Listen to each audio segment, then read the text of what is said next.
Hello and welcome back to Webcast News, and it is Top 10 Wednesday today.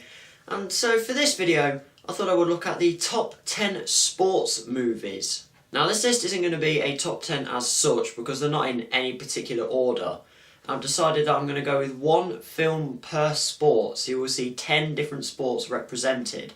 And these decisions have been made by me, a couple of other people, and with the use of IMDb, which has very good ratings that you can look at. So if you didn't know that site existed, check it out before you go and watch other films. Or if you forgot about it, go and check it out before you watch other films, so that if you are going out to watch them, you're not wasting your money.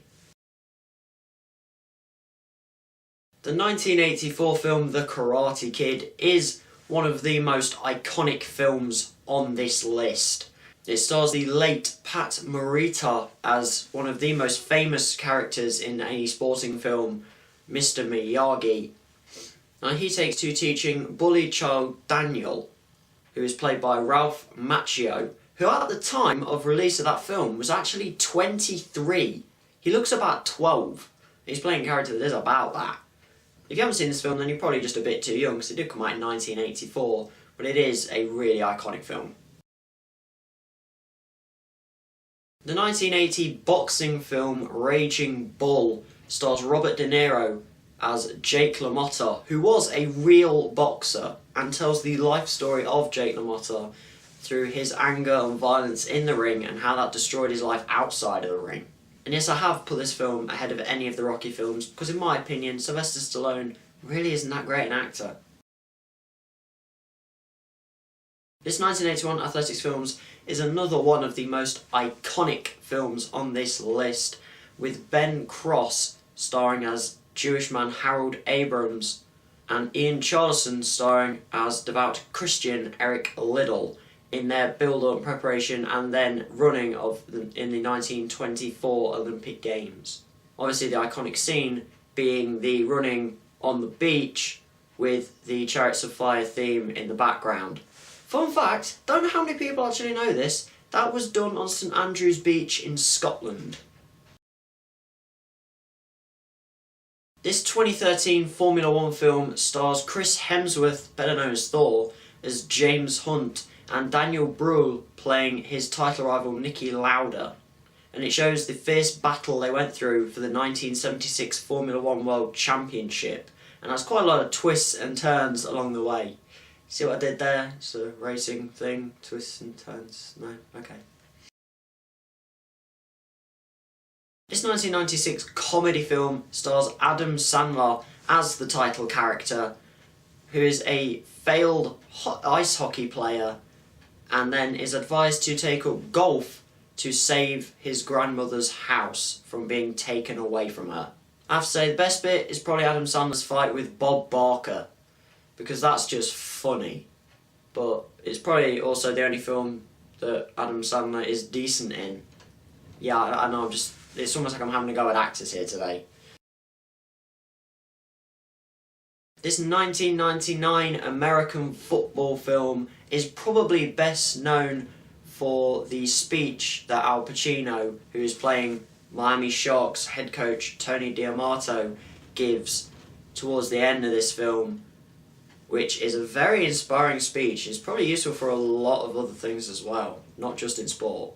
It goes on to look at the star quarterback for the Miami Sharks being knocked out for the season, and a no hope of third string quarterback coming in and having to lead the side to success.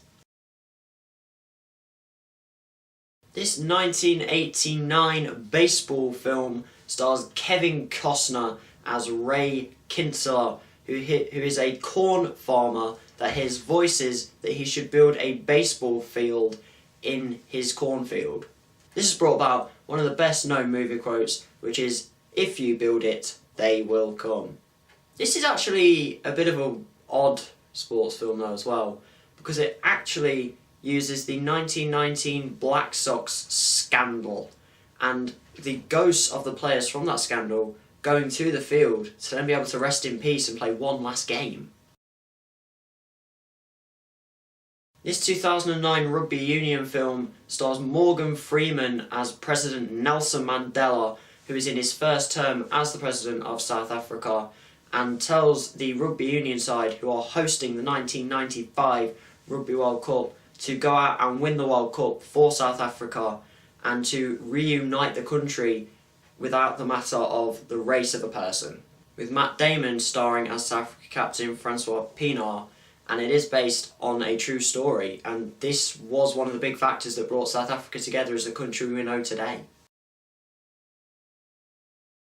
This 2009 football, yes, football, not soccer, film stars Michael Sheen as Brian Clough and shows the difficult, in the probably lowest sense of the term, 44 days that Brian Clough went through as Leeds United manager after he replaced Don Revie, who went off to be England manager. Clough was already a well-known manager, but came in at Leeds and tried to change the way they played. But, well, they were already one of the best teams in England at the time, tried to change the way they played, had no support from the players, and obviously was sacked 44 days later. Yes, it probably is my favourite sports film. This 1993 bobsleigh film shows the making of the first ever Jamaican bobsleigh team. When Darius Bannock, played by Leon, fails to qualify for the Olympic Games 100-metre race, he then finds out that coach Irving Blitzer, played by the late John Candy, who actually died just a year after the film was released, is then living in Jamaica after being disgraced as a bobsleigh coach after having his Olympic gold medal taken away from him because of adding weight to a bobsleigh.